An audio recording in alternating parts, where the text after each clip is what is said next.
Want to turn to big tech. Shares of Apple under pressure. Chinese government agencies have banned staff from using iPhones at work, according to the Wall Street Journal. It isn't clear how widely the orders were issued. Ed Ludlow has more. Morning, Ed.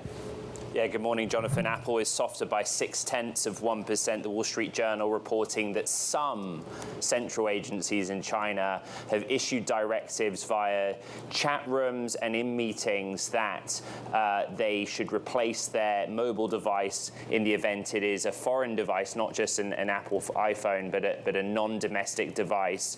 I would say, remember that Bloomberg reported in May of last year that Beijing offered a 2-year deadline or term limit for state corporations and indeed government agencies to swap out their foreign brand personal computers for a domestic brand. So this is not necessarily an unprecedented move. Apple now soft at 0.8%. Apple have not responded to a request for comment from Bloomberg News on this story. But it's interesting timing, given what we've discussed in the last few days about Huawei's Mate 60 Pro. I would also point out, John, that the European Union published its gatekeepers list under the new digital services law that we were expecting.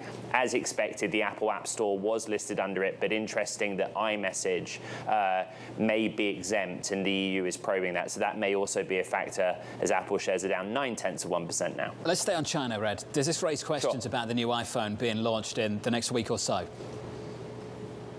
Yeah, I mean, China is still a critically important end market for Apple. It is its biggest international or overseas market beyond the United States.